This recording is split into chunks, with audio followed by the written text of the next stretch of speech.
Segera download yang Quran disebut Tadabbur, Al-Quran, dia meraih tafsir kebaikan. dalam genggaman Kita tahu Anda. bahwa bulan Ramadan adalah bulan Al-Quran.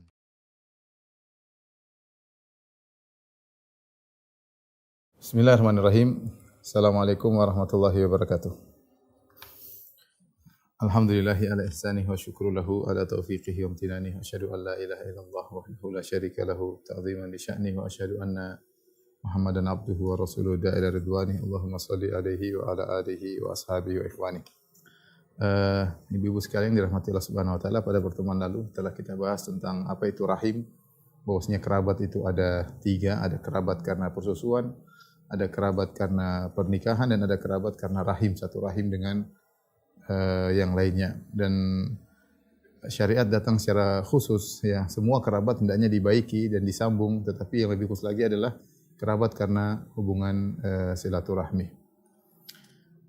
Dan silaturahmi adalah ibadah yang agung, ya, ibadah yang agung yang seorang dalam kehidupan di atas muka bumi ini, ya, dia punya kerabat yang banyak, punya rahim yang banyak, maka hendaknya dia berusaha mencari pahala dengan menyambung silaturahmi. Pintu-pintu pahala banyak tentunya, tapi di antara pintu pahala yang sangat besar pahalanya dan mudah masukkan dalam surga dan mendapatkan keuntungan duniawi dan akhirat adalah pintu silaturahmi. Kita akan bacakan hadis tentang keutamaan silaturahmi, ya. Hadis yang pertama, an Abi Hurairah qala, dari Abu Hurairah radhiyallahu anhu, qala Rasulullah sallallahu alaihi wasallam, Rasulullah sallallahu bersabda, man ahabba an yubsata lahu fi rizqihi wa yunsa'a lahu fi athari falyasil rahimah. Akhrajahul Bukhari. Barang siapa yang suka untuk dilapangkan rezekinya dan dipanjangkan umurnya, maka hendaknya dia menjalin silaturahmi, ya, menjalin silaturahmi. Ini adalah motivasi Nabi sallallahu alaihi wasallam terhadap orang yang menyambung silaturahmi dengan iming-iming duniawi. Dengan iming-iming duniawi, yaitu siapa yang suka, siapa yang ingin dipanjangkan umur dan ingin dilapangkan rezeki. Ini dua hal yang dikejar oleh banyak orang. Ingin umur panjang, makanya orang olahraga, orang ke dokter, ingin sehat. Ingin apa? Ingin umur panjang. Kemudian ingin rezekinya lapang, makanya kerja, ya, sampai banting tulang, meras keringat. Intinya dua ini adalah perkara yang dikejar oleh manusia. Ingin panjang umur dan ingin dilapangkan rezeki. Ternyata di antara cara untuk meraih dua hal tersebut, panjang umur dan lapang rezeki, adalah dengan menyambung silaturahmi. Tentunya kita juga melakukan sebab-sebab duniawi. Ya, kalau ingin rezeki lapang, ya kerja, mungkin dengan berwira swasta atau menciptakan lapangan pekerja yang baru, macam-macam, berdagang. Dan juga kalau kita ingin panjang umur, kita juga menggunakan sebab-sebab duniawi seperti olahraga, kemudian makan dengan memilih, tidak sembarang makan, ya, menghindarkan makan makanan yang bisa menimbulkan keburukan. Ini sebab duniawi. Tapi banyak orang lalai dari sebab ukhrawi, sebab agama. Ada sebab agama yang memudahkan orang untuk lapang rezekinya dan panjang umurnya. Di antaranya silaturahmi. Orang kalau sering silaturahmi, rezekinya dimudahkan oleh Allah Subhanahu wa taala dan umurnya dipanjangkan. Ini harus kita yakini. Ini kita bicara tentang keimanan. Anda mengeluarkan uang untuk kerabat, ya, menyisihkan waktu untuk ngobrol dengan mereka, menyempatkan waktu untuk menjenguk mereka, itu menambah rezeki. Meskipun zahirnya uang kita berkurang karena bersafar butuh duit, belikan oleh-oleh butuh duit, memberi hadiah buat ponakan-ponakan butuh duit, akhirnya duit kita kurang, tetapi sungguhnya akan bertambah. Nabi SAW bersabda, ma naqasat shadaqatun min mal, bahwasanya sedekah tidak akan mengurangi harta. Zahirnya berkurang, tapi kenyataannya nanti cepat atau lambat akan bertambah, dan itu pertambahannya di dunia, bukan di akhirat. Di dunia. Ini Nabi sedang berbicara tentang ganjaran duniawi, bukan ganjaran ukhrawi. Ganjaran ukhrawi sudah jelas masuk surga, orang silaturahmi masuk surga. Sudah kita jelaskan pada pertemuan lalu. Ini Nabi tidak bicara tentang ganjaran ukhrawi, Nabi bicara tentang ganjaran duniawi. Anda nyambung silaturahmi, umur panjang, rezeki lancar. Rezeki lancar. Ini harus kita yakini. Taib, ada dua pendapat di kalangan para ulama tentang makna hadis ini. Secara umum ada banyak pendapat, tapi di antara pendapat yang kuat mengkerucut pada dua pendapat. Pendapat pertama mengatakan bahwasanya apa maksud ditambah rizki dan dipanjangkan umur, maksudnya adalah rizkinya tidak berubah, tetap saja sebagaimana yang sudah Allah takdirkan, dan umurnya juga tidak bertambah, tetap saja, hanya saja diberkahi oleh Allah Subhanahu wa taala. Hanya saja diberkahi oleh Allah Subhanahu wa taala. Sehingga rizki yang tidak berubah tersebut, misalnya dia ditakdirkan, dicatat oleh malaikat rizki orang ini seumur hidup, misalnya taruhlah seumur hidup cuma 2 miliar misalnya. Tetapi ketika dia menyambung silaturahmi, maka 2 miliar tadi menjadi benar-benar berkah. Dia benar-benar bisa sedekah, dia benar-benar bisa haji, bisa umrah, bisa bangun sebagian untuk bangun masjid, bisa untuk menyumbang untuk dakwah, bisa menyumbang untuk fakir miskin, untuk anak yatim, ya, untuk memperhatikan para janda-janda yang tidak mampu dan banyak hal. Ya. Rezekinya menjadi berkah, meskipun tidak bertambah. Sama umurnya demikian.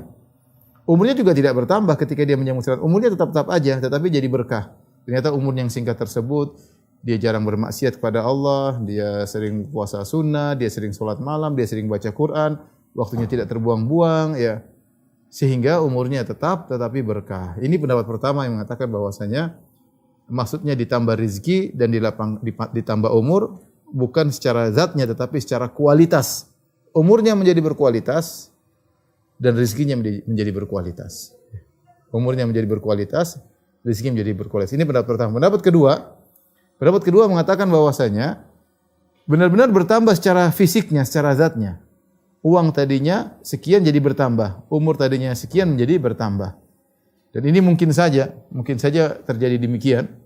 Ya, sebagaimana ditafsirkan oleh sebagian ulama, takdir yang tidak berubah adalah takdir yang tercatat di Lauhil Mahfuz. Takdir yang tercatat di Lauhil Mahfuz tidak akan berubah. Kata Nabi sallallahu alaihi wasallam, "Rufi'atil aqlam wa jaffatis suhuf." Pena-pena sudah diangkat, lembaran sudah kering, tidak bakalan berubah.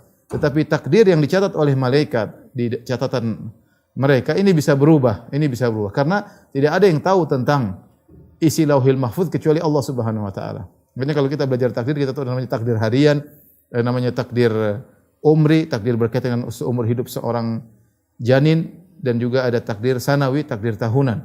Di antaranya takdir yang dicatat oleh malaikat ketika seorang dalam janinnya. Fayursalu ilaihi malak. Kata Nabi sallallahu alaihi wasallam, kalau janin sudah waktunya dikirimkan malaikat, fayanfukhu fihi ruh, maka malaikat meniupkan ruh pada janin tersebut. Wa yu'maru bi arba'i kalimat, kemudian malaikat tersebut disuruh mencatat 4 perkara. Di antaranya bikatbi rizqihi wa ajalihi, untuk mencatat rizkinya dan ajalnya. Malaikat catat. Ternyata anak ini setelah dia besar, setelah dia remaja, dia ternyata menyambung silaturahmi, berbakti kepada kedua orang tuanya, perhatian sama adik-adik perempuannya, punya kontak baik dengan paman dan tante-tantenya, dengan bibi-bibinya, dia nyambung silaturahmi. Maka Allah perintahkan kepada malaikat untuk merubah catatan. Tadi waktu dia masih janin, Allah bilang misalnya tulis rezekinya 2 miliar seumur hidup. Kemudian umurnya taruhlah 60 tahun, ya, 60 tahun. Sudah malaikat sudah catat rezeki 2 miliar, umur 60 tahun. Ternyata setelah dia besar, dia menyambung silaturahmi, kata Allah, rubah itu.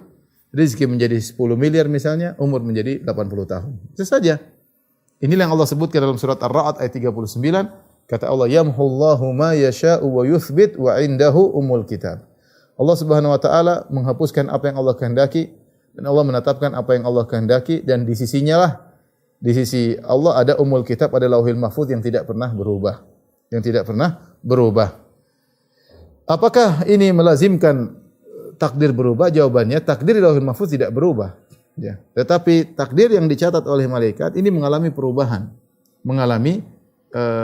Perubahan. Yang perubahan tersebut semuanya prosesnya sudah tercatat di Lauhil Mahfuz. Yang tercatat di Lauhil Mahfuz secara detail, malaikat mencatat rizki janin ini dan amal dan umur janin ini, kemudian janin ini setelah dewasa, kemudian nyambung silaturahmi, maka Allah menyuruh malaikat untuk merubah. Semua sudah tercatat di Lauhil Mahfuz. Yang malaikat tidak tahu. Dan saya lebih condong pada pendapat kedua ini, bahwasanya perubahan benar-benar terjadi perubahan, bukan hanya sekedar kualitas yang berubah. Buktinya apa? Buktinya orang yang tadinya hartanya sedikit atau pas-pasan, ketika dia menyambung silaturahmi benar-benar hartanya bertambah. Bukan hartanya tetap tapi berkualitas, tidak, hartanya bertambah. Yang tadi menunjukkan bahwasanya pertambahan tersebut benar-benar secara zat, bukan hanya sekedar kualitas. Makanya rata-rata orang-orang yang suka menyambung silaturahmi biasanya hartanya dimudahkan oleh Allah Subhanahu wa taala. umurnya dipanjangkan oleh Allah Subhanahu wa taala. Umurnya dipanjangkan oleh Allah Subhanahu wa taala. Ya. Oleh karenanya kalau orang ingin umur panjang, ya, selain dia olahraga, mungkin dia berobat, tapi di antaranya dia menyambung silaturahmi, maka Allah akan memudahkan panjang umurnya. Ini ibu yang dirahmati Allah Subhanahu wa taala, di antara keutamaan menyambung silaturahmi, dan ini dalil bahwasanya seorang ketika menyambung silaturahmi dia boleh berniat dengan mendapatkan ganjaran duniawi, boleh. Karena siapa yang membolehkan? Nabi yang membolehkan. Nabi mengatakan man ahabba, siapa yang suka. Berarti anjuran. Man ahabba an yubsata lahu fi rizqihi wa yunsa'a fi atharih. Siapa yang ingin lapangkan rezekinya, dipanjangkan umurnya, boleh seorang menyambung silaturahmi. Ya Allah, saya ingin dapat pahala di akhirat, tetapi saya juga ingin dipanjangkan umur, saya ingin lapangkan rezeki. Boleh, boleh. Dengan syarat selama ganjaran akhirat yang masih mendominasi hatinya, bukan ganjaran duniawi. Tidak boleh seorang berusaha ganjaran akhirat, tetap dia beramal soleh, tetap dia menyambung silaturahmi untuk masuk surga. Dia niat utamanya adalah masuk surga. Kemudian dia mendomplengkan niatnya untuk supaya dilapangkan rezeki, dipanjangkan umur, maka juga diperbolehkan. Maka ibu-ibu yang dirahmati Allah Subhanahu wa taala, sekarang mulai kita rubah pola hidup kita, jangan pelit sama kerabat. Jangan pelit sama kakak, sama adik, jangan pelit apalagi sama orang tua, ya. Jangan medit, jangan pelit, ya. Apalagi jangan sekek, ya. Pokoknya jangan uang datang dan pergi.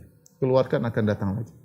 Kita keluarkan akan datang lebih banyak insyaallah. Kita yakin sabda Nabi sallallahu alaihi wasallam, "Ma naqasat shadaqatun min mal." Sedekah tidak akan mengurangi harta. Kita yakin dengan hadis qudsi Allah berfirman, "Ya bani Adam unfik alaik." Wahai anak Adam, berinfaklah, aku akan ganti. Ya. Aku akan ganti, kata Allah, ya.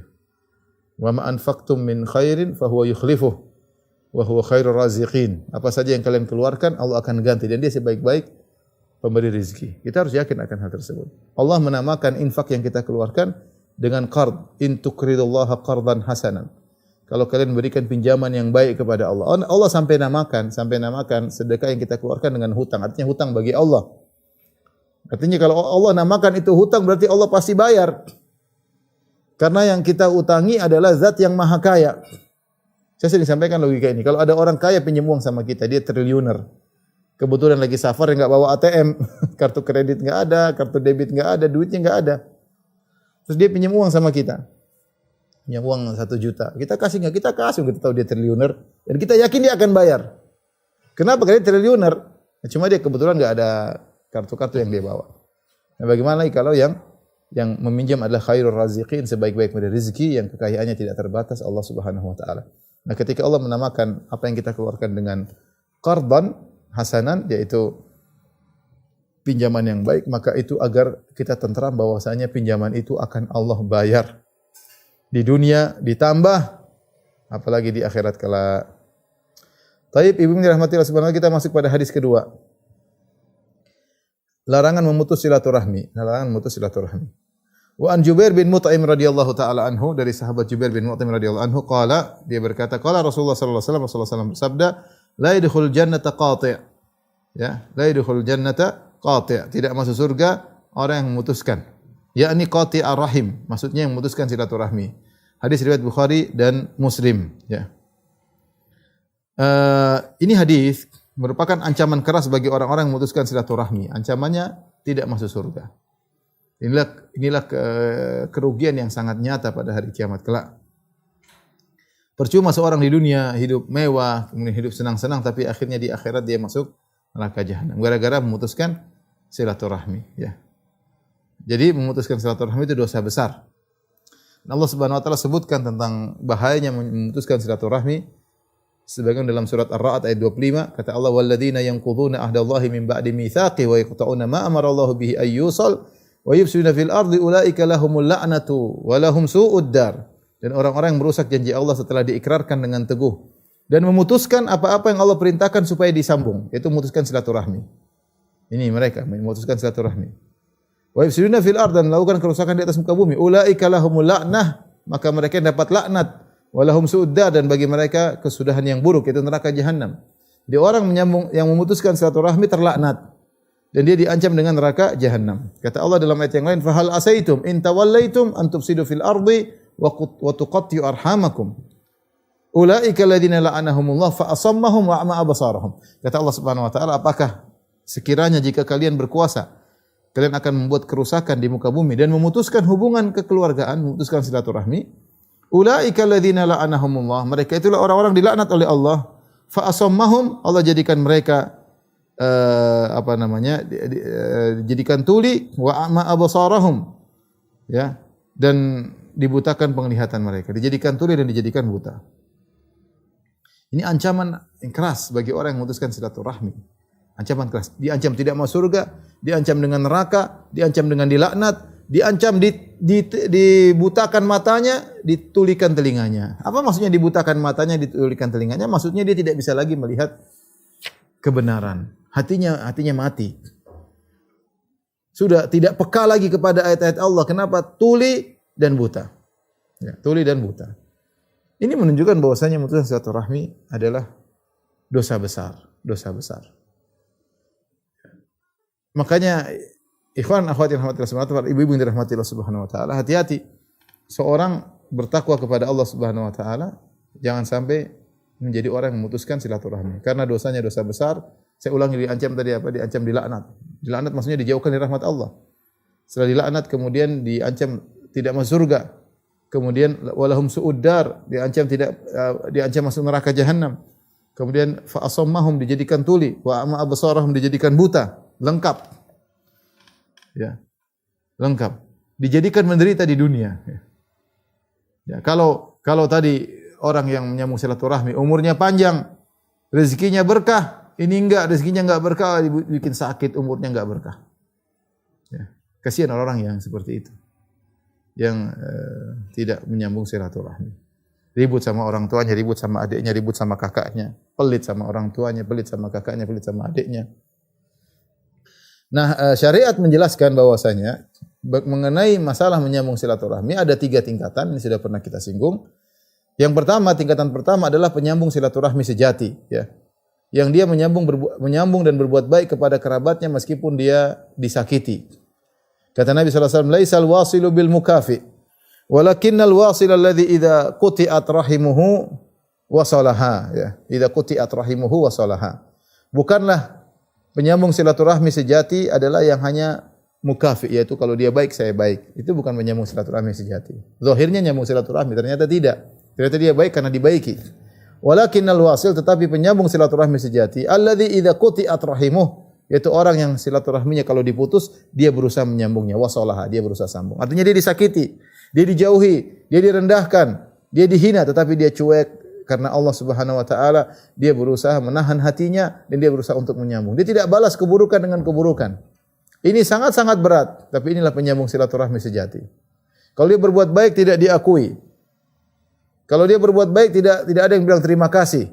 Kalau dia sudah berusaha tidak dihargai. Dia sudah memberi dianggap kurang. Ya, bagaimana lagi? Tapi inilah penyambung silaturahmi sejati. Justru menunjukkan dia menyambung silaturahmi karena Allah, bukan karena berharap kebaikan dari mereka. Tapi ingat, orang seperti nanti rezekinya lancar.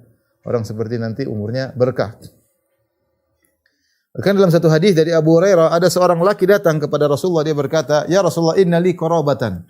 Ya Rasulullah, aku punya kerabat, asiluhum wa yaqta'uni. Wa yaqta'unani, aku nyambung kepada mereka, mereka memutuskan ya Rasulullah. Wa uhsinu ilaihim wa yusi'una ilayya, aku berbuat baik kepada mereka, mereka berbuat buruk kepadaku.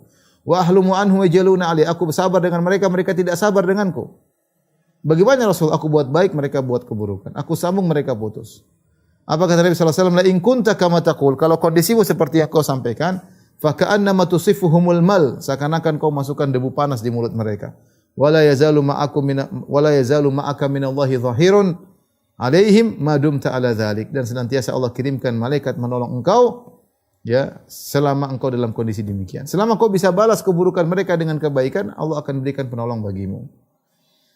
Ini tingkatan yang pertama yang terbaik ya. Rasulullah mengatakan seperti kau masukkan debu panas di mulut mereka. Mereka berbuat buruk, cuek aja ya. Balas dengan kebaikan. Yang kedua disebut dengan al-mukafi, rendah, kedudukannya di bawah, yaitu dia hanya menyambung silaturahmi kalau dia dibaiki. Kalau ada kerabatnya yang tidak berbuat baik pada dia, kemudian dia sikapi. Ya. Dia hanya bisa berbuat baik kepada orang berbuat baik kepada dia. Ini kedudukannya rendah. Yang parah yang ketiga adalah yang memutuskan silaturahmi. Dia cari masalah. Keluarga sudah baik, dia cari masalah. Dia rendahkan, dia maki-maki, tidak mengakui. Dia berusaha bikin problem di antara keluarga. Ini adalah pemutus silaturahmi dan ini tadi terancam dengan neraka jahanam. Ya, terancam dengan neraka jahanam, terancam tidak masuk ke dalam surga. Maka seorang waspada, ya, berusaha untuk menahan diri, ya, bercengkrama dengan kerabat, menyambung hubungan dengan kerabat itu butuh perjuangan, butuh kesabaran. Jangan sampai terpancing. Kalau ada kumpul-kumpul keluarga, jadikan itu sarana untuk mencari pahala, bukan sarana gibah, namimah, merendahkan, ngerumpi yang kerabat yang lain, sehingga seharusnya mendapat pahala silaturahmi malah menjadi sebab terputus silaturahmi. Taib, hadis yang ketiga, perbuatan yang diharamkan. Wa anil Mughirah bin Syu'bah, dari Mughirah bin Syu'bah radhiyallahu taala anhu an Rasulillah sallallahu alaihi wasallam. Qal, dari Mughirah bin Syu'bah dari Nabi sallallahu alaihi wasallam, Rasulullah SAW bersabda, "Inna Allah harrama 'alaikum uquqal ummahat." Sungguhnya Allah mengharamkan atas kalian untuk durhaka kepada para ibu. Allah haramkan durhaka kepada ibu-ibu kalian. Wa wa'dal banat, dan Allah mengharamkan mengubur putri kalian hidup-hidup. Wa man'an wahat, dan Allah mengharamkan setiap kalian yang penting hanya mencegah, tidak menunaikan kewajiban, hanya meminta hak. Ini juga dilarang. Wa karihalakum qila wa qalan, Allah benci kalian sering mengatakan katanya-katanya, Allah benci. Wa kasratas su'al, dan banyak bertanya. Wa idha'atal mal, dan buang-buang harta. Ya. Ini 6 perkara yang Rasulullah SAW sebutkan dalam satu hadis. Hadis riwayat Bukhari dan Muslim. Ya, Inna Allah harrama 'alaikum uquqal ummahat. Allah mengharamkan bagi kalian durhaka kepada para ibu. Wa wa'dal banat, Allah mengharamkan menguburkan putri hidup-hidup. Kemudian wa man'an wahat, hanya menuntut tapi tidak menunaikan kewajiban. Wa karihalakum, dan Allah benci qila wa qal, katanya dan katanya. Wa kasratus su'al, banyak bertanya. Wa idha'atal mal, dan membuang-buang harta. 6 perkara disebutkan dalam satu hadis, kita akan bahas satu persatu. Yang pertama, ibu-ibu yang dirahmati Allah Subhanahu wa taala, durhaka kepada ibu, durhaka kepada ibu. Para ulama khilaf tentang kewajiban berbakti kepada ayah dan ibu, apakah sama ataukah berbakti kepada ibu lebih utama? Ada khilaf dengan para ulama. Mazhab Al-Imam Malik rahimahullah ta'ala bahwasanya sama saja. Kewajiban berbakti kepada ayah sama dengan kewajiban berbakti kepada ibu. Berarti durhaka kepada ayah sama durhaka kepada ibu. Ini pendapat. Pendapat yang lain mengatakan tidak. Kewajiban kepada ibu lebih besar daripada kewajiban berbakti kepada ayah. Durhaka kepada ibu lebih parah daripada durhaka kepada ayah. Ada 2 pendapat di kalangan para ulama. Ada yang mengatakan sama levelnya, ada yang mengatakan tidak. Level ibu lebih tinggi. Level ibu yang lebih tinggi karena ibu yang melahirkan, ibu yang mengandung, ibu yang menyusui, ibu yang berusaha payah, ibu yang bertarung dengan kematian ketika melahirkan. Ayah cari nafkah, ya. Ayah cari nafkah, ya. Ayah cari nafkah. Allah ala kulli hal, durhaka kepada keduanya atau kepada salah satunya merupakan dosa besar. Sebagian ulama ketika mengatakan bahwasanya berbakti kepada ibu lebih utama, mereka berdasarkan hadis. Ketika ada seorang datang kepada Rasulullah SAW kemudian berkata, "Ya Rasulullah, man ahakun nasi bihusni sahabati?" Ya Rasulullah, siapa orang paling utama untuk aku baiki? Qala ummuk, kata Nabi, ibumu. Qala thumma man, kemudian siapa?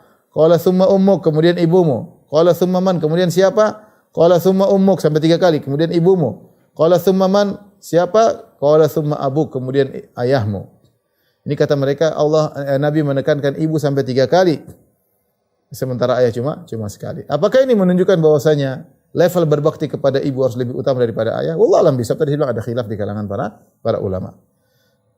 Tetapi intinya di antara satu sisi kenapa kita ditekankan untuk berbakti kepada ibu terutama? Karena ibu posisi sebagai posisi yang lemah.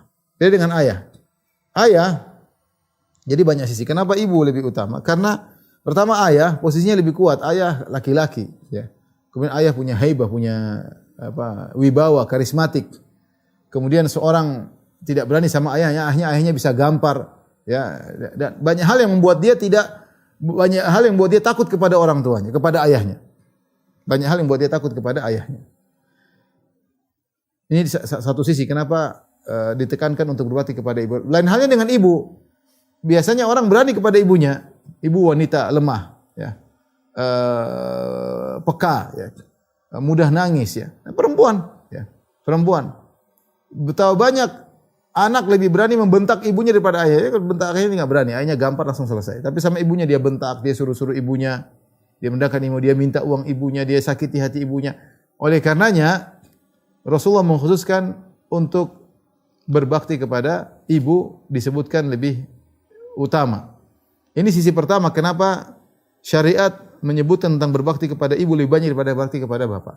Karena durhaka kepada ibu lebih banyak daripada durhaka kepada bapak. Karena bapak orang takut.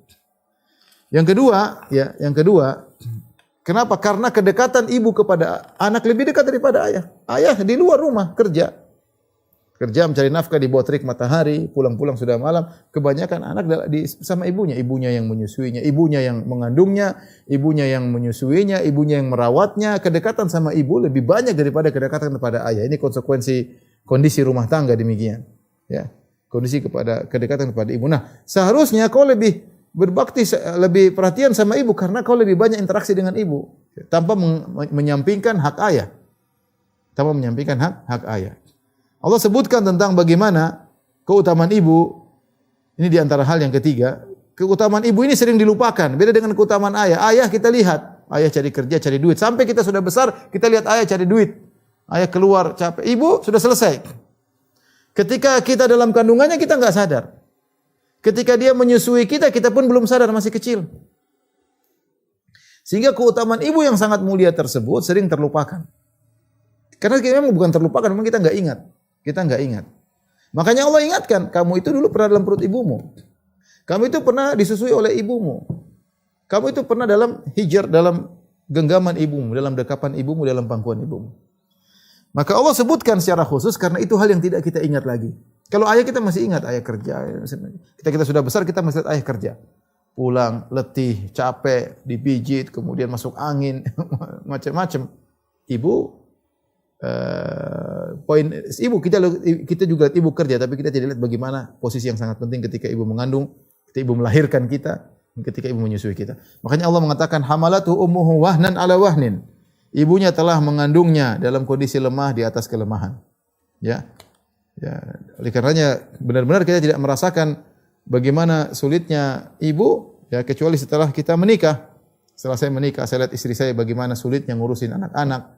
Bagaimana ketika mengandung, bagaimana ketika melahirkan, bagaimana ketika menyusui, ini perkara yang sangat kita tahu ternyata memang seorang ibu, dulu ibu saya kira-kira seperti itu, ya. Dulu kira-kira seperti itu, ya. Baru kita sadar bahwasanya ternyata peran ibu itu sangat luar biasa. Kita ini enggak ada apa-apanya kalau tidak atas perjuangan ibu kita. Maka ini perlu diingatkan, ya, perlu diingatkan bahkan Allah yang langsung ingatkan. Hamalatu ummuhu wahnan ala wahnin wa fisaluhu fi amain an ishkur li wa liwalidayka ilayal masir. Allah jelaskan, ibumu yang mengandungmu, ibunya yang menyusuimu, ya. Wa wada'tu kurha, ibumu yang melahirkan dalam kondisi sulit, ya. Bertarung dengan kematian. Yang ingatkan siapa? Allah Subhanahu wa taala. Nah, kita dalam didik anak-anak, saya sebagai ayah, saya sering ingatkan anak saya. Lupa dulu dalam perut ummi, kita ingatkan. Enggak apa-apa Ustaz, enggak apa-apa karena Allah sendiri yang mengingatkan. Ini perkara penting. Manusia tempatnya lupa kalau dulu ibunya pernah bertarung dengan kematian untuk melahirkan dia. Ya, supaya dia berbakti kepada ibunya. Sama ibunya mengingatkan tentang jasa bapaknya supaya dia tidak lupa dengan kebaikan bapak. Saling kerjasama. Oleh karena kalau kita lihat bagaimana amalan para ulama salaf dahulu terhadap ibu mereka, maka sangat-sangat luar biasa. Saya nukilkan beberapa cerita di sini tentang bagaimana para ulama dahulu terhadap ibu mereka sangat luar biasa. Seperti contohnya perkataan Ibnul Munkadir. Ibnul Munkadir pernah berkata, "Bitu agmizu rijla ummi wa bata Umar yusalli lailatahu, famasarrani lailati bi lailatihi." Aku semalam memijit kaki-kaki ibuku. Sementara saudaraku Umar solat malam, tapi kalau disuruh tukaran pahala aku tidak mau. Ibnul Munkadir dia tahu bahwasanya menyenangkan hati ibu dengan mijit kakinya itu lebih utama, lebih afdal daripada sekedar solat malam. Kenapa Allah yang menyuruh untuk berbakti kepada orang tua? Rasulullah SAW pernah mengatakan kepada seorang yang ingin berjihad di jalan Allah, kata Nabi SAW, ilzam rijlaiha fathammal jannah. Lazimilah kedua kaki ibumu, di situ surgamu. Ya, sehingga Ibnu Munkadir mengatakan saya semalam mijit kaki ibu saya. Sementara saudaraku salat malam, tapi kalau suruh tukaran pahala saya tidak mau. Ya. Ya. Kemudian contoh lagi seperti Mansur Ibn al-Mu'tamir, seorang ahli hadis. Kata Abu Bakar bin Ayyash, dia berkata, "Rubbama kuntu ma'a Mansur Ibn al-Mu'tamir jalisan fi manzilihi, fatasihu bihi ummuhu." Terkadang saya duduk bersama Mansur Ibn al-Mu'tamir di rumahnya. Saya duduk ngobrol sama dia atau ada keperluan apa, tahu-tahu ibunya berteriak. Wa kanat fadhdatan alaihi, dan ibunya kasar sama Mansur. Padahal Mansur ini ulama, orang semua hormat sama dia, tapi ibunya kasar sama dia. Suatu hari ibunya berkata kepada Mansur, "Ya Mansur, yuriduka Ibnu Hubairah alal qadha fata'ba." Wahai Mansur, Ibnu Hubairah suruh engkau menjadi hakim, kau tidak mau. Ibunya marah-marah. Kenapa kau ngambil pekerjaan, jadi pejabat, jadi hakim? Ibunya marah-marah. Dan dia tidak komentar. Wa huwa wadhi'un lihyatahu ala sadrihi. Mansur Ibnu Mu'tamir hanya tunduk meletakkan jenggotnya di dadanya. Ma yarfa'u tarfahu ilaihiya. Dia tidak berani mengangkat wajahnya ke arah ibunya. Wa kana rahimahullah sawwaman qawwaman. Dan Mansur bin Mu'tamir suka puasa sunnah dan suka salat malam. Dia tidak komentar, dia tidak berkata, "Ibu enggak ngerti, Bu, jadi hakim itu susah, Bu. Ngeri hak-hak orang." Dia enggak komentar, diam aja. Ini hal yang sulit dijelaskan kepada orang tua. Ibunya hanya ngomel-ngomel sama dia dan ibunya kasar sama dia. Sementara semua orang hormat sama dia. Tapi dia tidak berani ngangkat pandangannya ke arah ibunya, apalagi mana dengan pandangan sinis, apalagi matanya ibu, enggak ngerti ibu itu apa yang ngerti. Makanya ibu sekolah enggak ada. Dia hanya diam dan mendengar celotehan ibunya, komentar ibunya, omelan ibunya, dan dia diam aja. Lihat bagaimana para salaf dia. Mereka tahu tentang keutamaan orang tua. Tidak seperti sebagian orang ya, mengkritiki ibunya, membantah ibunya, membentak ibunya. Membodoh-bodoh ibu enggak ngerti, ibu masih zaman dulu, zaman jadul, mak tidak, subhanallah, asal ngomong seenaknya, menyakiti hati ibunya ya. Ini Mansur Ibn al-Mu'tamir. Kemudian kita bacakan lagi tentang Abu Hanifah. Abu Hanifah rahimahullah adalah orang yang boleh dikatakan paling cerdas di zamannya. Diakui oleh para ulama. Sampai ada yang mengatakan Abu Hanifah kalau ngomong sama kamu, dia bilang ini tembok. Tembok ini adalah batu dari semen atau dari bata. Kalau dia bilang ini dari emas, kau pasti percaya. Saking pintarnya dia berdalil. Kalau dia berdebat, dia mau bilang ini dari emas, dia akan bisa ngomong demikian. Ini gambaran saking hebatnya Abu Hanifah dan diakui oleh para ulama. Luar biasa ilmunya Abu Hanifah. Tetapi lihat bagaimana ditunduknya dia kepada ibunya. Kata Abdul Jabbar Al-Hadrami, "Kana fi masjidina qasun yuqalu lahu Zur'ah." Di masjid kami ada seorang tukang kasih tausiah, suka cerita ini, cerita anu, namanya Zur'ah. Fa aradat ummu Abi Hanifah an tastaftiya fi syai'in fa aftaha Abu Hanifah falam taqbal. Maka ibunya Abu Hanifah masih hidup, dia ingin bertanya tentang suatu masalah agama. Maka Abu Hanifah kasih jawabannya begini, hukumnya begini. Tapi ibunya tidak terima. Ibunya kurang menghargai Abu Hanifah. Sampai ada istilah ashadun nasi fil alim ahluhu. Orang yang paling tidak menghargai seorang ulama adalah keluarganya sendiri. Tidak pasti sebagian orang mungkin alim, orang semua hormat sama dia, orang semua rebutan cium tangan dia, tapi mungkin ibunya tidak menghargai dia, atau anaknya sendiri tidak menghargai dia, mungkin adik perempuannya tidak menghargai, mungkin istrinya tidak menghargai dia. Sementara kalau dia keluar, orang semua rebut-rebutan untuk mencium tangannya. Lihat Abu Hanifah semua orang tahu dia paling cerdas, tapi ibunya tidak menghargai. Ibunya punya masalah agama, Abu Hanifah sudah jawab. Tapi ibunya enggak mau. Ibunya bilang, "La aqbal illa ma yaqulu Zur'ah al-Qas." Saya tidak mau terima fatwa kecuali dari Zur'ah. Zur'ah ini orang biasa, hanya kasih ceramah di masjid. Kasih ceramah di masjid. Bukan ahli fikih, bukan ahli hadis, cuma kasih ceramah. Ada orang seperti itu, tapi dia ngomongnya enak. Tanya masalah enggak ngerti. Ya. Faja'a bi Abu Hanifah ila Zur'ah. Abu Hanifah dengan tawadhu'nya dia bawa ibunya ke Zur'ah. Dia tidak mengatakan, "Mak, itu orang enggak bisa apa-apa, Mak. Sama saya aja orang semua ngaku." Dia nurut aja. Ibunya bilang, "Enggak, saya mau dengar dari sana." Sudah dia bawa ibunya. Subhanallah, dengan penuh tawadhu. Kemudian dia datang kepada Zur'ah. Zur'ah tidak ada bandingannya dengan Abu Hanifah. Kita aja baru pertama kali dengar namanya Abu Hanifah, namanya rahimahullah terkenal. Maka Abu Hanifah dengan tawadhu'nya dia mengatakan, "Hadhi ummi tastaftika fi kadza wa kadza." Wahai Zur'ah, ini ibuku mau nanya kamu tentang permasalahan begini-begini. Zur'ah dengan jelas mengatakan, "Anta a'lamu minni wa afqah." Kau lebih pandai dari aku, wahai Abu Hanifah, kau lebih faqih. Fa'aftiha anta, kau saja kasih jawaban, ngapain tanya ke saya? Kata Abu Hanifah, qad aftaituha bikadza wa kadza. Aku sudah kasih fatwa dia tidak mau terima. Saya fatwakan begini-begini. Apa kata Zur'ah? Al-qaul kama qala Abu Hanifah. Kata Zur'ah sama jawabannya sama dengan jawabannya Abu Hanifah. Faradiyat wan sarafat. Baru ibunya terima, ibunya pergi. Subhanallah. Saya pikir bagaimana orang seperti tawadhu di hadapan ibunya, tidak ada keangkuhan sedikit pun, tidak ada kesombongan sedikit pun. Lihatlah bagaimana Ali bin Husain bin Ali bin Abi Thalib. Ali bin Husain dikenal Zainal Abidin. La ya'kulu ma ummi, dia tidak pernah makan sama ibunya. Tidak pernah makan sama ibunya. Kenapa? Orang bertanya, kenapa tidak makan sama ibunya? Durhaka kah? Tidak. Wa kana abarran nasi biha, dia orang yang paling berbakti sama ibunya. Faqila lahu fi dzalik, orang heran, kenapa kok ini orang paling berbakti? Kenapa tidak mau makan, tidak mau sepiring sama ibunya, tidak mau senampan sama ibunya? Ada apa gerangan sementara engkau adalah orang paling berbakti kepada ibumu? Apa jawaban dia ketika ditanya, kenapa engkau enggak makan sama ibu? Kata dia, akhafu an akula ma'aha fatasbiqu ainuha ila syai'in min at-ta'am. Aku khawatir aku makan sama dia, ternyata matanya melihat satu makanan dan saya tidak tahu, fa akul, kemudian aku makan makanan tersebut sementara ibuku lagi pengin makan itu. Fa akuna qad aqaqtuha, dan aku khawatir aku telah durhaka kepadanya. Itu sebabnya. Dia khawatir misalnya kita makan ada kerupuk, ternyata ibunya pingin makan kerupuk tersebut, kita makan di luar. Namanya orang tua, kadang-kadang anaknya dulu makan dulu ya. Udah makan aja, ibu nanti aja gampang makan dulu. Padahal dia pingin. Tapi dia mendahulukan anak-anaknya. Dan itu banyak orang-orang tua, terutama orang tua zaman dahulu. Ya, seperti itu. Ya. Maka inilah kenapa Zainal Abidin tidak mau makan sama ibunya. Dia khawatir ibunya nengok satu makanan, kemudian dia yang ambil makanan tersebut. Saking berbaktinya kepada ibunya. Lihatlah Ibnu Sirin pernah berkata tentang Usama. Kata Ibnu Sirin, seorang tabi'in, balagatin nakhlatu ala ahdi Utsman bin Affan alfa dirham. Di zaman Utsman bin Affan, ternyata korma lagi mahal-mahalnya. Sampai harganya sampai 1.000 dirham. Mahal banget 1.000 dirham. Tiba-tiba fa'amada Usama tu ila nakhlatin fa naqaraha wa akhrajaha jummaraha. Fa akhraja jummaraha wa at'amaha ummuhu. Tiba-tiba datang Usama, dia pergi ke kormanya, kemudian dia tebang kormanya. Kemudian dia belah batangnya, dia keluarkan jummar. Pohon korma, kalau ini pohon korma,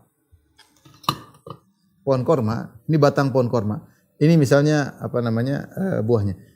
Persis di dekat di ujung batang korma paling atas, di sini dalamnya ada jummar. Jummar itu semacam warna putih. Caranya bagaimana? Caranya dibolongin ini batangnya. Artinya kalau dibolongin korma ini mati. Dibolongin diambil, padahal korma lagi mahal 1.000 dirham. Tapi dia tidak peduli, karena apa? Karena ibunya lagi pingin makan jummar. Maka dia potong kormanya tersebut, dia keluarkan jummarnya, kemudian dia kasih ibunya. Maka ibunya pun makan. Faqalu lahu, orang-orang semua protes sama dia. Ma yahmiluka ala hadha wa anta tara an-nakhla qad balagat alfa dirham. Kenapa kau begini? Kenapa kau tak tebang pohon kormamu sementara kau tahu pohon korma sekarang harganya sudah 1.000 dirham? Apa jawaban Usama? Inna ummi sa'alatnihi. Ibuku minta pengin makan itu. Wala tas'aluni syai'an aqdiru alaihi illa a'taituha ya. Kata Usama, dan ibuku tidak minta sesuatu sementara saya mampu kecuali saya akan kasih. Ajib ya. Apa saja ibuku minta, kalau saya mampu saya akan kasih. Ya la yukallifullahu nafsan illa wus'aha. Allah tidak beri luar kemampuan. Kalau keluar kemampuan ya sudah. Ini harus kita ingat cerita ini. Seorang anak tidak boleh perhitungan sama orang tuanya. Selama dia mampu, lain halnya kalau dia kasih ibunya, kemudian istri anaknya kelaparan, lain cerita. Apakah Usama enggak punya, istri punya. Tapi ketika ibunya minta sesuatu dan dia tahu dia mampu, dia akan kasih. Mumpung antum lagi mampu, mumpung anti lagi mampu. Ibu minta sesuatu, terkadang bukan perkara yang berat. Anti masih mampu, ya lakukan, ini pahala untuk masuk surga. Jangan ditunda-tunda. Mumpung orang tua masih hidup. Kalau sudah mati sudah selesai. Kalau meninggal sudah selesai. Oleh karenanya, ya, jangan sampai seorang karena perhitungan, ya, sehingga pelit sama orang tuanya. Banyak penyesalan yang kita dengar cerita, ya, banyak ya. Banyak, kalau saya mau ceritakan banyak kisah-kisah nyata mengerikan. Ya. Saya khawatir membuka aib orang. Tapi intinya, ikhwan wa akhwat rahmatillah subhanahu wa ta'ala, kalau ibu kita dulu perhitungan sama kita, pelit sama kita nggak jadi orang. Mungkin kita kurus kerempeng, sakit-sakitan. Orang tua dulu tidak perhitungan. Ya, orang tua dulu tidak perhitungan. Sampai mereka utang untuk kita sekolah, sampai mereka kerja setengah mati agar kita bisa sehat. Ya, kalau kita panas di malam hari, ya dia yang ketakutan, air matanya bercucuran. Ini yang kita lihat sekarang istri kita, kalau anak kita lagi sakit, siapa yang pusing? Istri kita sakit, istri kita pusing. Nangis. Anak panas enggak turun-turun, gelisah mau bawa kemana. Itu dulu orang tua kita seperti itu. Ya. Ada dokter keluarin duit yang penting bisa sembuh anaknya. Nah sekarang orang tua sudah besar, kita sudah punya duit, kita perhitungan. Nah, ini perkara yang sangat menyedihkan. Anda perhitungan sama orang tua, kalau orang tua lu perhitungan sama Anda, udah mati dari dulu Anda. Enggak jadi orang. Ya. Karenanya seorang yang cerdas, dia harus tahu bahwasanya pintu surga di antaranya kedua orang tuanya. Kalau mumpung orang tuanya masih hidup, maka segera dia buka pintu surga itu selebar-lebarnya untuk dia masuki, ya. Dan jangan pernah perhitungan sama orang tua, ya, kepada ayah maupun kepada ibu. Dan jangan menunggu orang tua minta. Kalau kita punya duit, kita ngerti orang tua perlu apa, kasih buat dia tersenyum, buat dia tertawa. Mumpung dia masih bisa tersenyum dan bisa tertawa, kasihkan apa yang kita bisa.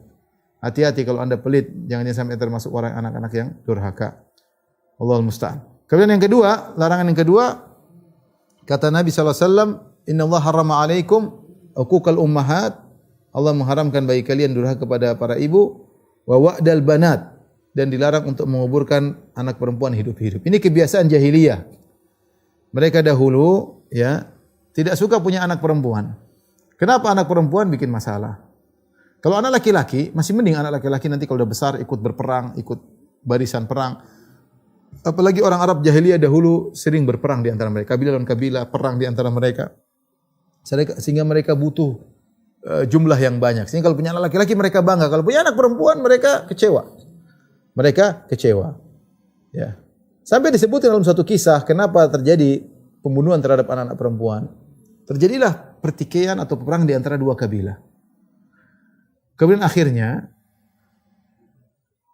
setelah selesai perang, ternyata putri dari sekepala suku ini ditawan oleh suku yang lain. Mereka saling berperang.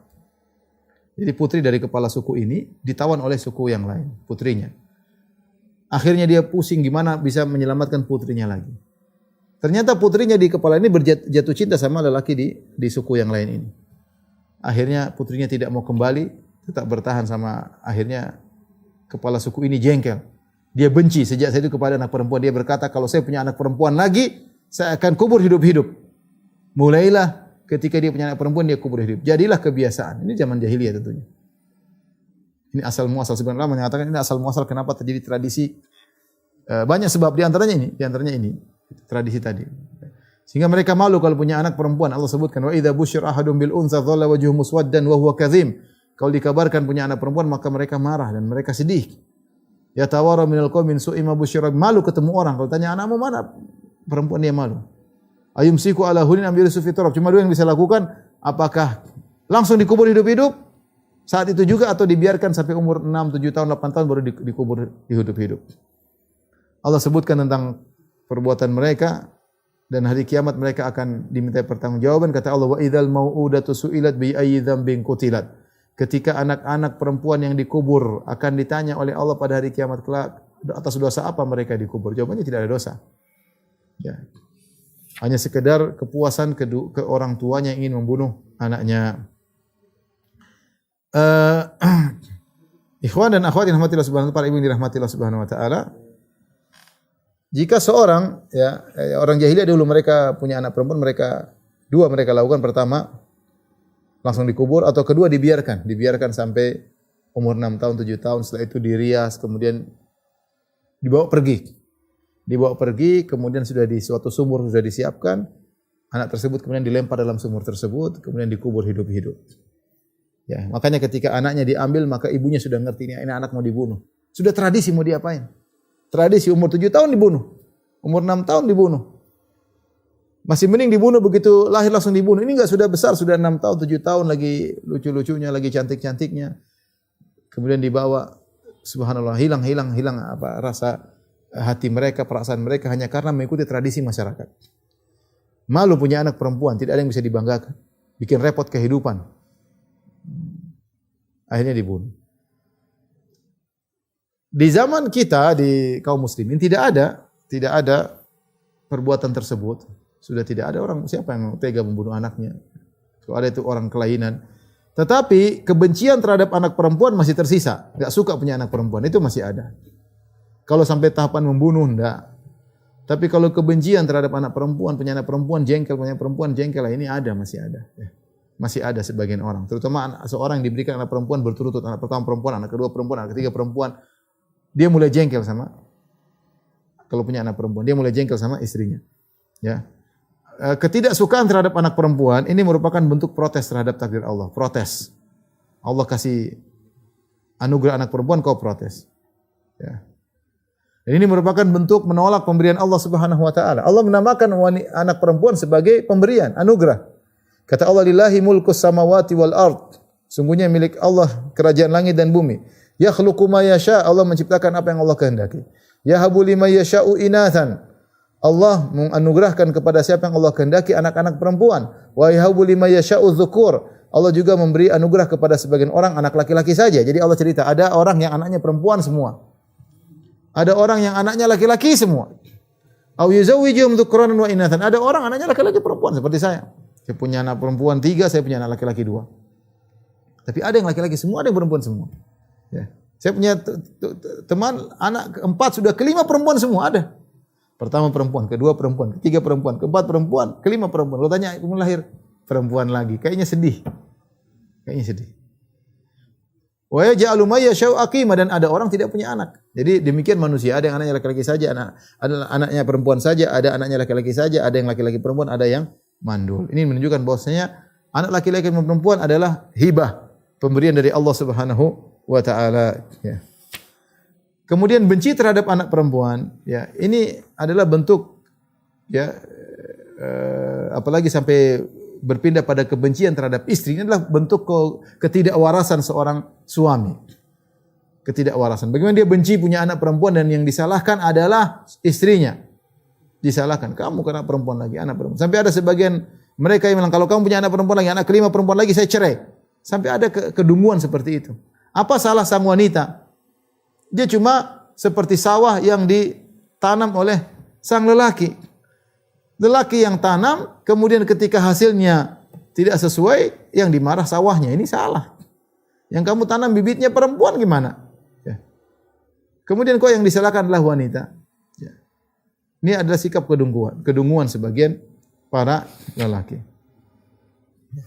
Karenanya kita dapati, ya, sebagian orang kalau istrinya lagi mengandung, dia bahagia sekali. Wah, mengandung istrinya, dibelikan macam-macam. Ketika sudah sampai tahapannya bisa di USG, kemudian USG ternyata perempuan, sikapnya berubah.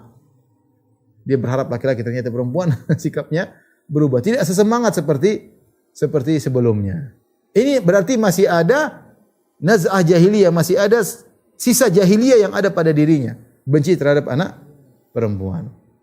Karenanya ibu yang dirahmati Allah Subhanahu wa taala, kita punya laki-laki atau perempuan, harusnya kita benar-benar itu amanah dari Allah dan kita berusaha untuk merawat mereka dengan baik. Terutama datang dalil-dalil secara khusus, ya, yang menunjukkan bahwasanya anak perempuan sangat bermanfaat bagi kita di akhirat kelak. Banyak dalilnya, di antaranya, ya, Rasulullah SAW pernah bersabda, ya, ini cerita, Aisyah bercerita, dakhalat imra'atun ma'aha ibnatani laha tas'alu falam tajid indi syai'an ghaira tamratin fa'ataituha. Kata Aisyah, ada seorang wanita datang dengan 2 putrinya. Minta makan, saking lapar minta makan, ketuk rumah Aisyah minta makan. Kata Aisyah, aku cari apa-apa enggak ada, cuma satu butir korma yang masih ada. Maka aku kasihkan 1 butir korma tersebut kepada sang ibu. Faqasamatha baina ibnataiha. Maka korma 1 dia belah jadi 2, dia kasih kepada putri yang 1, putri yang 1. Walam ta'kul minha. Sementara sang ibu tidak makan. Ini ibu-ibu zaman dulu seperti ini, enggak tahu ibu zaman sekarang. Orang anak-anaknya di luar dikasih. Dia enggak makan, enggak ada masalah. Yang penting anaknya makan, ya. Wanita ini dia dapat 1 korma, dia tidak makan, dia kasih putrinya, dia tidak makan. Aisyah tidak punya korma yang lain. Subhanallah. Saya bayangkan bagaimana zaman Nabi, istri Nabi tidak ada makanan. Korma 1 aja enggak ada, cuma 1. Itu pun dikasih ke orang lain. Tsumma qamat fa kharajat. Kemudian dia pergi, dia keluar dari rumah Aisyah. Fadakhala Nabi sallallahu alaihi wasallam. Kemudian Nabi datang, maka Aisyah lihat ini pemandangan yang menakjubkan. Bagaimana seorang ibu yang sayang kepada 2 putrinya mendahulukan 2 putrinya daripada dirinya sendiri. Ya. Maka aku pun cerita kisah ini kepada Nabi sallallahu alaihi wasallam. Maka kata Nabi sallallahu alaihi wasallam mengomentari, "Man ibtuliya min hadhil banat bi syai'in." Ya, fa ahsana ilaihinna kunna lahu sitran minan nar. Siapa yang diuji oleh Allah untuk mengurusi anak-anak perempuan, kemudian dia berbuat baik kepada anak-anak perempuan tersebut, maka anak perempuan tersebut akan menjadi penghalang baginya dari neraka jahanam. Subhanallah. Nikmat. Syariat mengajarkan kepada kita, kalau kita punya anak perempuan bersyukur. Ini calon penghalang kita di hari kiamat kelak. Caranya gimana? Rawat dia baik-baik. Beri wejangan, sabar dalam merawatnya. Sabar dalam membimbingnya. Ajarkan rasa malu kepadanya. Peluk dia. Senangkan hatinya. Kalau kita ingin anak perempuan kita menjadi penghalang kita dari neraka jahanam pada hari kiamat kelak. Dalam riwayat yang lain Nabi berkata, "Innallaha qad aujaba laha bihal jannah aw ataqaha biha minan nar." Sungguhnya Allah Subhanahu wa taala telah mewajibkan bagi sang ibu ini surga. Atau dalam riwayat Allah telah menyelamatkan sang ibu ini dari neraka jahanam. Kenapa? Dia ngurus kedua putrinya. Dalam hadis yang lain kata Nabi sallallahu alaihi wasallam, "Man kana lahu thalathu banatin fasabara alaihinna." Siapa yang punya 3 putri dan dia sabar mengurusi 3 putri tersebut. Wa at'amahunna, kemudian beri makan kepada mereka. Wa saqahunna, dan beri minum kepada 3 putri tersebut. Wa kasahunna, dia belikan baju untuk 3 putri tersebut. Min jidatihi, dari apa yang dia miliki, dari harta. Kunna lahu hijab min nar yaumil qiyamah, maka 3 putri tadi akan menjadi penghalang bagi neraka jahanam. Alhamdulillah Allah memberikan saya anugerah 3 putri. Semoga putri-putriku menjadi penghalang neraka jahanam ya. Kemudian dalam hadis yang lain Rasulullah SAW bersabda, "Man ala jariyataini hatta tablugha." Siapa yang mengayomi 2 anak wanita sampai dewasa, jaa yaumul qiyamati ana wa huwa wa dhamma asabi'ahu, maka aku akan datang dengan dia seperti ini pada hari kiamat. Rasulullah SAW menempelkan 2 jarinya. Ini kesempatan. Tidak punya 3 anak perempuan, punya 2 anak perempuan, rawat baik-baik, engkau akan masuk surga bersama Nabi dekat seperti ini. Artinya surgamu tinggi dengan ngerawat 2 putri. Dalam riwayat yang lain, dakhaltu ana wa huwa al-jannata kahataini. Aku akan masuk surga bersama dia seperti ini, kata Nabi sallallahu alaihi wasallam. Dalam hadis Jabir kata Nabi sallallahu alaihi wasallam, "Man kana lahu thalathu banatin yu'wihinna wa yakfihinna wa yarhamuhunna." Perhatikan, siapa yang punya 3 anak perempuan, dia ayomi, dia cukupkan keperluannya, dia sayang kepada 3 anak perempuan tersebut. Faqad wajabat lahul jannah, maka dia wajib masuk surga. Subhanallah, wajib masuk surga. Ibu-ibu, sayang-sayang sama anak perempuan. Jangan sayang sama laki-laki doang, anak perempuan ini sebab masuk surga, sebab dihalangi dari neraka jahanam, sebab bergandengan dengan Nabi di surga. Faqala rajulun, sebagian orang bertanya kepada Rasulullah, minal qaum, "Wasnatain ya Rasulullah, bagaimana kalau cuma 2 anak perempuan ya Rasulullah?" Katanya tadi Nabi bilang kalau punya anak 3 perempuan wajib masuk surga. Rasulullah kalau punya 2 anak perempuan saja, kata Rasulullah SAW, 2 anak perempuan juga wajib masuk surga. Wa zada fi riwayatin, dalam sebagian riwayat dikatakan, hatta dhananna anna insanan law qala wahida la qala wahida. Kami menyangka seandainya ada orang bertanya, "Ya Rasulullah, bagaimana kalau saya punya anak perempuan cuma 1? Saya ayomi, saya sayangi, saya kasihi, saya penuhi kebutuhannya, saya didik. Apakah saya wajib masuk surga?" Nabi tentu akan menjawab, "Iya." Ini adalah keutamaan mendidik anak perempuan ya. Jadi ini adalah kesempatan bagi seorang punya anak perempuan untuk kesempatan masuk surga. Tadi keutamaannya tadi saya sebutkan 3, menjadi penghalang neraka jahanam. Masuk surga dekat dengan Nabi sallallahu alaihi wasallam. Ini keutamaan dia.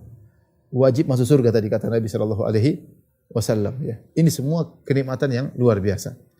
Tapi Nabi sudah ingatkan, Nabi mengatakan, "Mani butuliya min hadhil banat bi syai'in." Siapa yang diuji? Ini peringatan bagi kita bahwasanya anak perempuan itu ujian. Terutama di zaman sekarang ini, zaman yang penuh fitnah. Betapa banyak anak perempuan mudah diambil mahkotanya oleh laki-laki yang tidak bertanggung jawab. Ya. Jaga anak, didik rasa malu kepada mereka. Jangan kita menjadi pengkhianat kepada anak perempuan kita, malah kita ajarkan tidak punya malu, kita ajarkan dia buka auratnya, kita ajarkan dia tampil depan laki-laki dengan keindahan tubuhnya. Ini namanya kita pengkhianat. Ini bukan anak perempuan menghalangi kita dari neraka, anak perempuan masukkan kita dalam neraka. Ya. Maka sabar, anak perempuan sabar didik dia, sabar carikan suaminya. Kalau sudah berumah tangga, sabar untuk membimbingnya, sabar. butuh kesabaran. Ini semua yang menjadikan seorang untuk bisa masuk dalam surga Allah Subhanahu wa taala. Demikian ibu yang dirahmati Allah Subhanahu wa taala kajian kita, insyaallah kita lanjutkan pada kesempatan yang lain. Kurang lebihnya mohon maaf. Wabillahi taufiq wal hidayah. Assalamualaikum warahmatullahi wabarakatuh.